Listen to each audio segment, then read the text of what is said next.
Alright, welcome to the SHO Show. Tori Sanz here, of course, and we are joined here, of course, with Cliff. Geronimo. Happy birthday. Happy birthday, baby. Geronimo, of course. We've also got Tezzie. We've got Divo. And we've got Charles Too Tall Lyons. Of course. Right. Yeah, we're still going to do it later. Yep. We want to talk about deception right now in relationships, and even though it happens in any relationship, whether you're gay or straight, I have an email right here from a guy named Daryl. Okay, his name is, well, like I said, it's Daryl, and he says, I've been dating guys since the age of 14. I've learned a lot from my experiences. Yeah, right. I'm sorry, but I've learned a lot from my experiences in dating guys, but for the most part, I don't understand how gay men who have the potential to do something great with their lives can live a life dependent on others to do it for them. I wouldn't mind some insight from you guys. Why are there so many gay people who date and use people to get what they want and then they're out?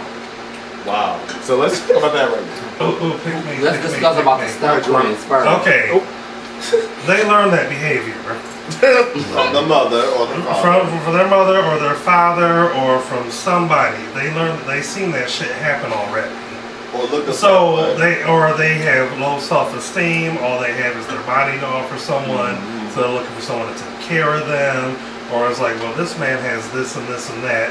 I used to have a friend had a good ass man who, like, you know, owned like 6, 7 apartment buildings, like 8 or 9 houses. Where he at? Big, beautiful, gorgeous house in Boston Edison. Bought him a car. Did all this shit for him. But what was he doing? He was fucking other dudes while he was out and about. And while he was fucking other dudes, I was fucking him. She needs to be killed. So he was just using him to get everything that he wanted, but he was using other people for sex. Right. But you know what? I think it's not even a question of why they do it, but it's just like how you allow it into your life. I wouldn't even question it no more, because I'm like, I've seen friends of mine, and these are friends that are not around anymore. Like you say, they come and they go. Right. I've never been that type of person. I've never been that type of person. Like, just because I'm humble enough to where a person can tell me I look good or they think I look nice, I'll take that in, you know what I'm saying? Thank you. But I've had friends that use that shit to their advantage. They have used dudes' cars, you know what I'm saying? Ain't got a license, no motherfucking permit, nothing. Right. Driving around in a well-established motherfucking shit.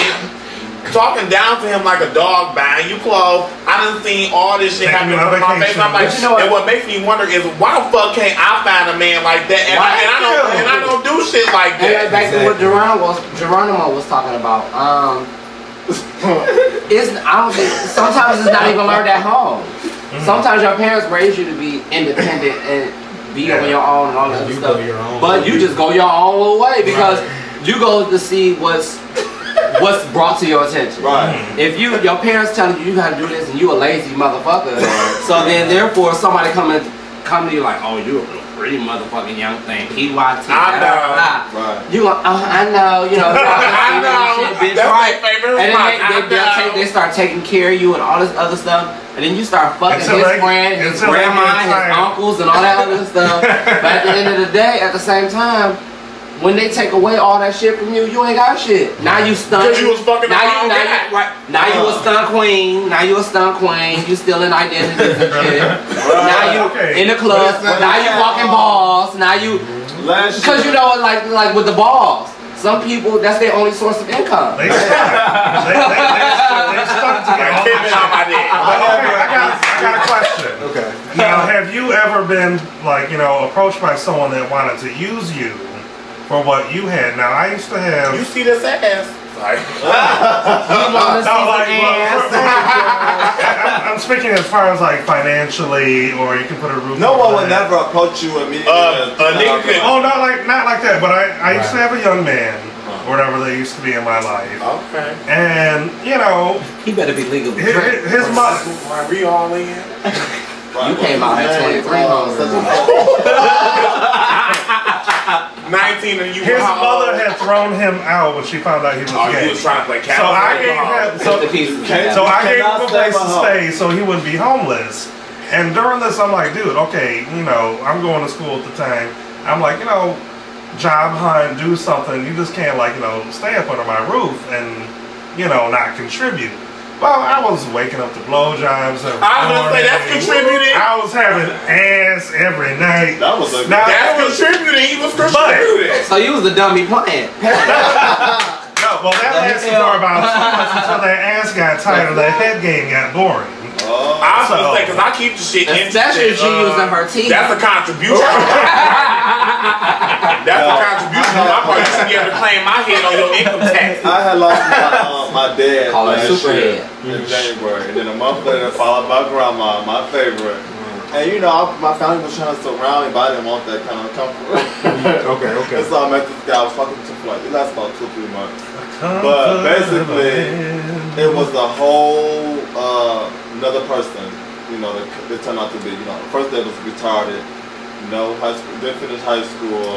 Didn't plan on working. Double negative. And you know, it wound up being, you know, everything was on me and type of stuff, and just the whole messy situation where I was being used basically. So you put him out when? Right. when I woke up, you know, when I woke up, my auntie had to tell me like, Charlotte, this ain't going. What the heck is you doing? You know, this man, you got yourself together. You was gonna let him bring you down, and that's what's gonna happen. He's gonna bring me down to a place where I would be broke or unemployed, no car, having a salesman, or collecting EBT money and ain't nothing wrong with EBT. Nothing. Right. What the fuck you trying to say about my bridge card? Bring them down, like I said. Correction is the gold card. Right. I was gonna say master them pockets. Thank you. Fuck the EBT card if I know I was the gold card, the black card. One at a time. I was just happy that I was able to get out of that and wake up. But it was partially due to, you know, so much loss going on and being sad and depressed. So my message is to, you know, whatever you're going through, don't look for it in another person. You know, try to work it out through with yourself or through God or with your family. And to also never let someone try to use you. You know, because there's a lot of gay men out there who are struggling, but don't want nothing for themselves but to smoke weed or chill or kick it or offer their body as a and by the way, these little young hoes out there selling their bodies, that shit ain't cute. I can get dick and ass for free. Don't approach me with that shit.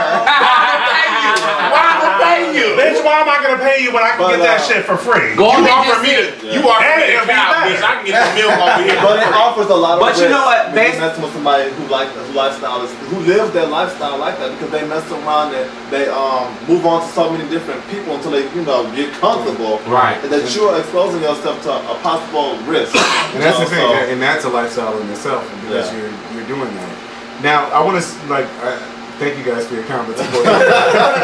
Now, speaking of deception, there has been many reports on politicians, of course, who have fought against gay rights and later have been outed. Yep, they're we gotta support those. They're gay themselves, but they have so much hatred for who they are. They could never see a community like ours being as progressive and productive part of society like our heterosexual counterparts. Now, these politicians could care less about helping the less fortunate who are LGBT. Bless you, baby. Let alone us middle-class gays and lesbians. Now, I want to ask you guys on the panel, of course, about your thoughts on this issue. When it comes to those who are out and proud versus those in the closet and hypocritical, who have the authority to make changes in Congress, and also what we can do in the community, as a community, to help our own, of course, who are suffering in poverty.